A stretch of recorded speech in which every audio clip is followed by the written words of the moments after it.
God, you're going to do it. Welcome back to the show with Franco PLGs. We have a few giggles off camera. One day we'll put some bloopers out.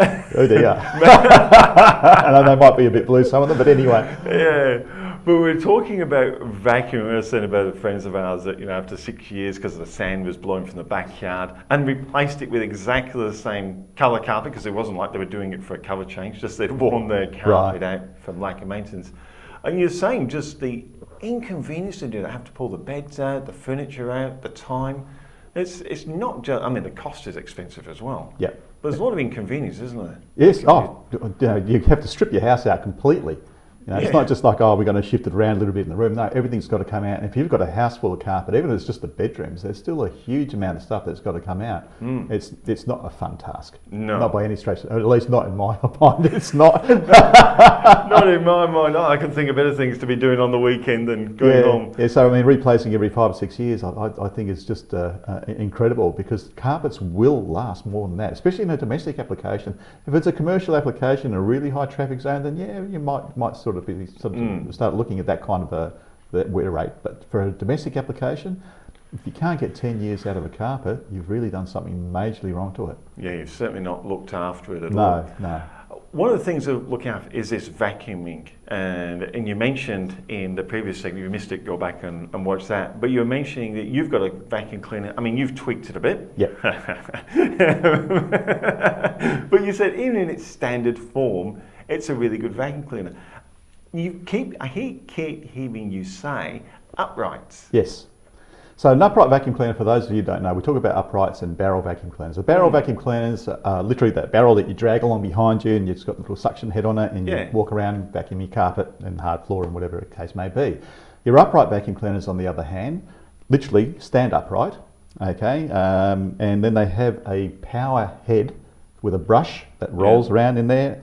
It actually combs through the carpet pile, beats the carpet as well, and that vibration actually vibrates the soil back up out of the carpet into the airstream to be sucked into the machine. Okay, so it just works so much better. Now, classic example of that. So it's not just for looks then, that little brush head? No. It has an absolute function that is just so much better for carpet. It's designed specifically for carpet. Okay. My mind's flashing back to my grandmother. She used to have an old old Hoover. I used to undo the front to put the belt on. It used to slip off, then click the front back onto the thing. But those Hoovers were great, and that's why Hoovers, everybody used to say, I'm going to do the vacuuming. No, I'm going to do the hoovering. Yeah. That brand name became synonymous with a real good vacuuming system. And it's because of that powered head. It was that powered head that did all the difference in the world. That's right. Wow. A classic example I have is I was called in to do a report on the carpet that was suffering from what's called filamentation. Okay, so filamentation it was a brand new carpet. It was a Berber carpet, and it was starting to have all these fibres pull out, and it's starting to look really hairy. They blamed the carpet. They said there was a manufacturing flaw, the actual owners of the carpet, and there was a whole thing going behind it, and that's why I got called in to find out what's going on. Now, unfortunately, as things transpired, I couldn't get to the carpet until it had already been pulled up, because they all came to a head. Yes. And for various reasons, I couldn't get there. They couldn't get to me, and I didn't get there before the carpet got pulled up. But I came in after the carpet got pulled up, and I did some testing on it to see why it was doing it. Now, part of that process was vacuuming it. Yep. Now, in that vacuuming, I tried it with just a normal vacuum cleaner to see if it had any impact on the carpet to create the filamentation. Yep. I tried it with an upright vacuum cleaner, okay, and I also tried just with a hand brush to see how much I would remove. And then I measured the results. Right. Okay. The funny thing was that with the normal suction vacuum cleaner, with the standard normal head on it, it actually started pulling out some of the fibre, and lost some of that look that it had before, and I'll get to the reason for that in a second, but it's lost that look fuzziness that it had, and cracked a bit of the machine, and that was great. So I pulled that out, and we measured that and see how much there was. Then I got the upright vacuum cleaner out, and I measured the amount that I pulled out with that section of carpet as well. Now, bearing in mind that each area was probably only a metre square that I was doing, so I was doing it literally side by side, all marked out, to see what was going to come out. Now, with the upright, that filamentation almost completely disappeared. I was quite surprised by that result as well, to that degree. You could actually see a huge difference from the original to the bit with the barrel, Yeah. to the bit with the upright, and then the bit with the hand brush, whilst I still pulled some fibre out, it was still looking better than the original.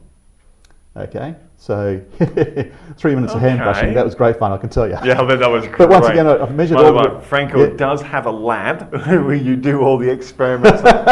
Carpet people do get him in to do sort a out. few bits and pieces, and this was the case. But in that one there, the measured results were that with the barrel vacuum cleaner, I poured out just on a gram of soil and fluff. Right. Okay, now bearing in mind this carpet had only been down for I think about 5 or 6 months max. Yep.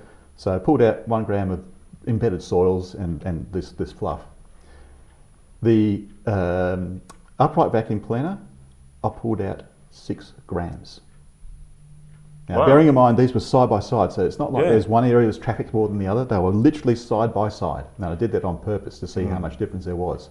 Okay. Now, with barrel vacuum cleaners, the general is recognise that they only work at about a 30 to 35% efficiency on a carpet. Right. Okay.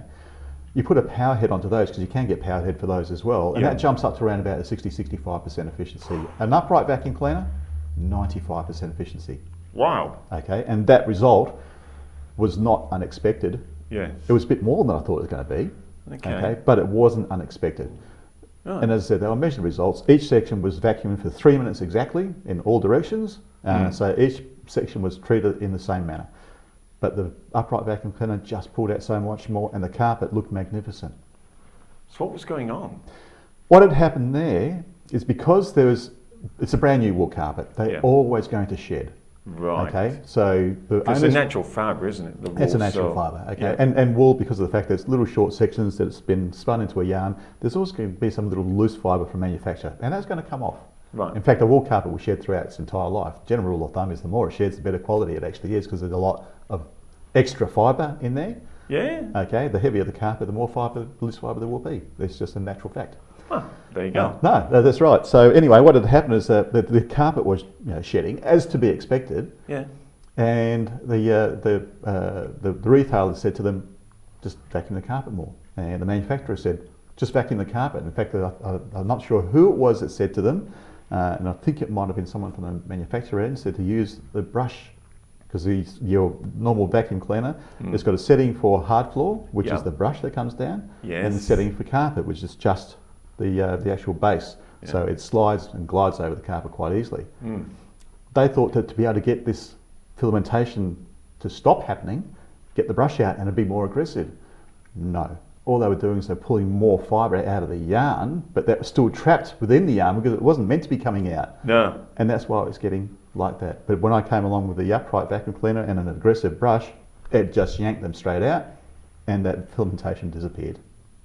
And they could have had the nice looking carpet without replacement. Yes, yeah, they could have done. But the problem was that they then had it replaced with another carpet with even a chunkier loop on it, which means that it's even more prone to that sort of thing happening, and they were going to do the same vacuuming system on it. So I got my report in to the retailer, and they just went to a major panic, phoned them straight away, said, stop vacuuming, stop doing what you're doing, because you're going to have the same result. And they were really quite gobsmacked on it, because they didn't realise that that was going to happen, and they thought they were doing the right thing by trying to pull that extra fluff out. But in that case, vacuuming the wrong way on the wrong fibre, but once again, the upright vacuum cleaner is what came to the rescue. It just works that much more efficiently.